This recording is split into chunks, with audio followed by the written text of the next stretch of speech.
This is Vadim Krasnookий, Медіацентру Ukraine. I'd like to welcome all the journalists joining us to spread the truth about the key developments in Ukraine. Today, we'll be talking about Lithuania, one of the steadfastest friends of Ukraine. We have Petro Beshta with us, extraordinary and plenipotentiary ambassador of Ukraine to Lithuanian Republic. Petro, greetings, good day. Let us start with the assistance Lithuania has been granted to Ukraine since the very first days of war up to now in numbers and facts. The most important thing that I realized when I arrived in Lithuania was that Lithuanians are our long-standing key partner, a friend that knows and understands Ukraine, closely tied with far-reaching historic ties brought together by our common and shared past and present and a common enemy. We don't have a shared border. And this country understands and helps Ukraine like one of the greatest supporter. So now let us speak numbers and facts. Lithuania was the first country to deliver Stinger guns to Ukraine in February. That was critical important in the first days and weeks of war when the Western assistance was only on the way, but then Lithuania collected a large shipment of its Stingers and shipped them to Ukraine. So the first Russian fighter jets were brought down by Lithuania's Stinger jets. Since then, Lithuania approved a sixth resolution.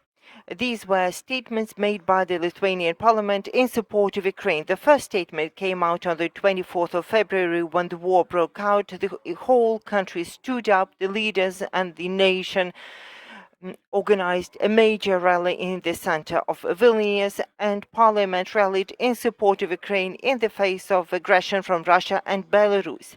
Then more resolutions followed in support of Ukrainian membership in the EU that supported the protection of the Ukrainian infrastructure, that supported the embargo on energy supplies from Russia. And recently, the day before yesterday, to be more specific, during the working visit of the Vice Speaker of Ukraine, Olena Kondratyuk, to the Parliament, the Lithuanian Parliament approved the resolution deeming the conduct of Russia in Ukraine an act of genocide. Therefore, Lithuania became the fourth country in the world to recognize the deeds of Russia as an act of genocide.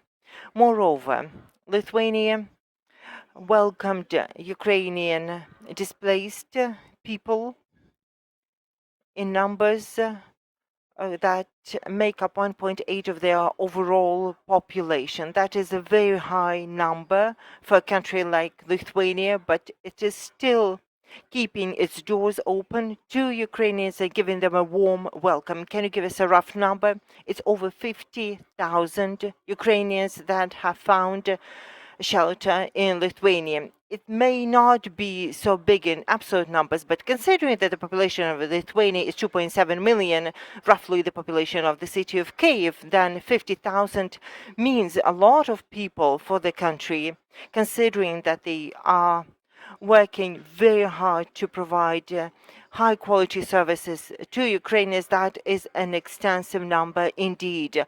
Let me mention that the government, the parties in Lithuania are helping Ukraine, but also there is a very strong front of volunteers that have very quickly rallied up their resources and have organized a number of incredible public projects. One is called Strong Together, and from the very first days of war, they decided that no Ukrainian should live in some public spaces, and all Ukrainians and that is half of the Ukrainian displaced people were given a home. They're staying in families, in apartments and homes. People are offered high quality food in the restaurants. And those are civic initiatives. Lithuania was the first to relinquish the purchases of Russian gas. So basically, Lithuania was the first to impose an oil and gas embargo on Russia. Lithuania was the first to announce the Russian ambassador persona non grata. That happened a month ago. The first foreign visits of the foreign governmental officials were made by Lithuania among the leaders. The Lithuanian minister visited Ukraine in the early days, and the Lithuanian defense ministers made their visits to Ukraine in the early days of war. Petro, you mentioned the civic initiatives to help the Ukrainian refugees. There must be some governmental programs to assist Ukrainian refugees. Can you tell us more about them? For sure, the government is working hard to accommodate Ukrainians, same as it accommodates the Lithuanian nationals. Ukrainians are given the status of temporarily displaced person for a year. They're given a place to stay. Mostly, they are put up with families in separate homes or apartments. This home is provided for free so that people wouldn't have to stay in dormitories, gyms, etc. Ukrainians immediately offered free medical care. This is the same care that the Lithuanian people are getting. They get a benefit, and then they are getting a monthly benefit for their children. The children can attend kindergartens and schools for free. Same applies to universities. Moreover, our students are paid out a scholarship to sustain them. And thirdly, Ukrainians have the right to land a job.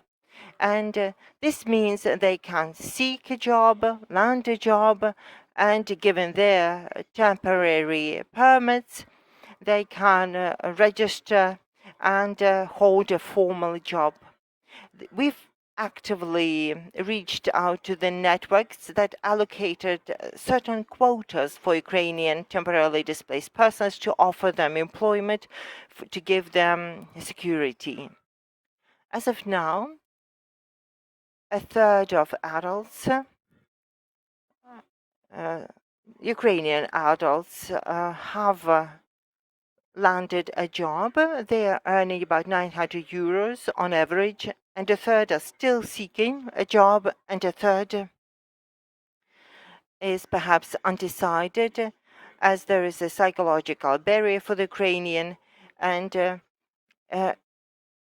Lithuanians are saying that Ukrainians are not prepared to consider their stay in Lithuania for a very long term and seek a job, because we all hope that the war will end soon, and people hope to be able to go home very soon. So I have the next question to you. As far as I know, there are some Ukrainians still arriving in Lithuania. And are you seeing a trend of people leaving Lithuania? And how many are leaving Lithuania these days? In the recent weeks, not too many people arrived in Lithuania. Early it was about 500 people a day. But lately we've been following that there are 500 Ukrainians who have registered their intent to return to Ukraine. We cannot verify whether they have returned indeed, but this is the trend that is beginning to manifest itself. And our people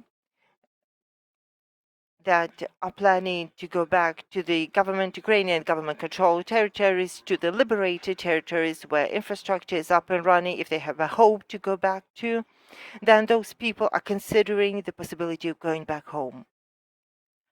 That is clear. That is assuring.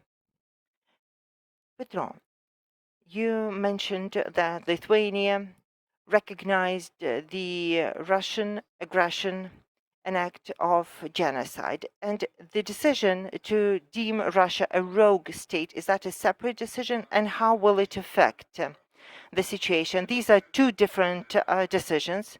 The crime of genocide is an attempt of a nation to annihilate the other nation based on its ethnic feature. And if you listen to the statements made by Putin and his entourage, they are peddling the statement that the Ukrainians have no entity, there's no Ukrainian nation, it shouldn't exist, it needs to be exterminated.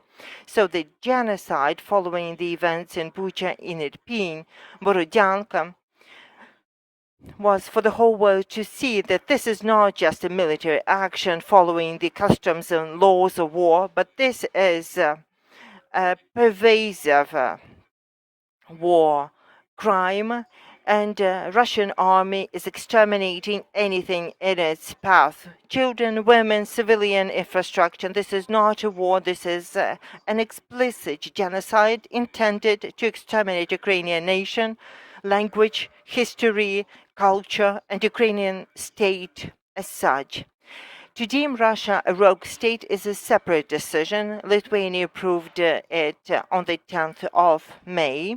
There's a separate point stating that Lithuanian parliament deem Russia a rogue state, a sponsor of a terrorist.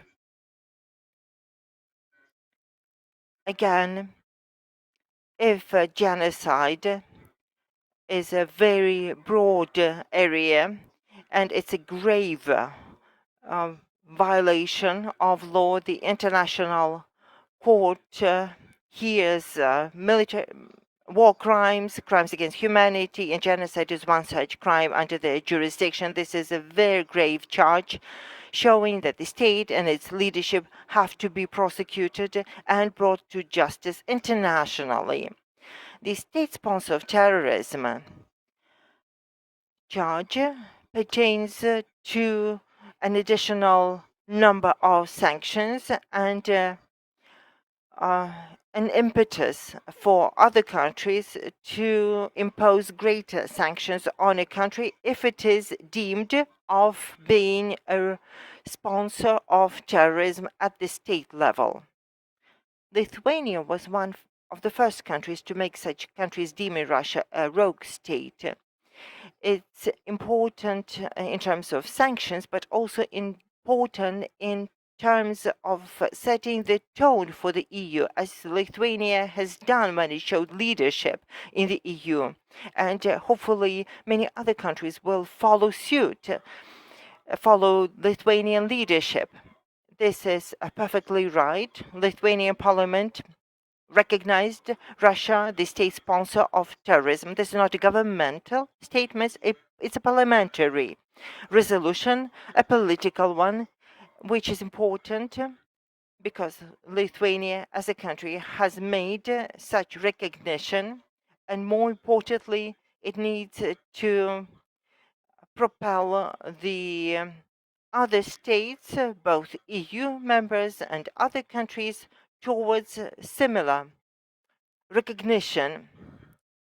Lithuania, in all other respects, such as support for Ukraine's accession into the EU or NATO, Lithuania was the first to make the decisions and lead by example, lobbying the decisions amongst other countries and coalitions. And that is critically important because someone needs to take the charge, and Lithuania isn't wary of that mission. That is very important to hear.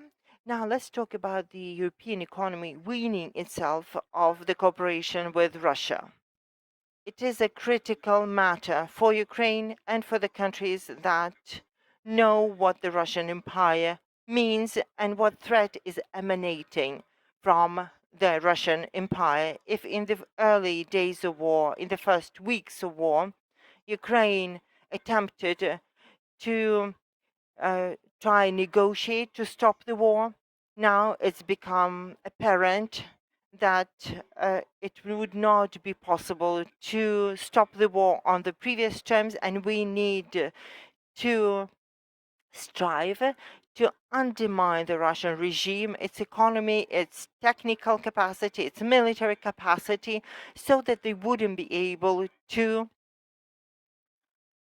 create threats to Ukraine and other Eastern European countries for a longer term. So this sanction drive to levy financial, technological sanctions is very important to keep up, as it is critical for all the areas that maintain the regime of aggression, both the defense industry, high technology industries generating the profit and bringing revenues to the national budget. So the entire Europe and Lithuania is amongst the leaders are rallying to sever all economic ties with Russia. Lithuania is doing it well. All major companies renounced doing business in Russia and have blocked the operation of Russian companies in Lithuania. We hear you. Thank you so much for finding this opportunity to talk to us. And thank you for doing what you can to deepen our friendship to our steadfast friend and partner, the country of Lithuania. We had Petro Beshta, extraordinary and plenipotentiary ambassador of Ukraine to Lithuania. And with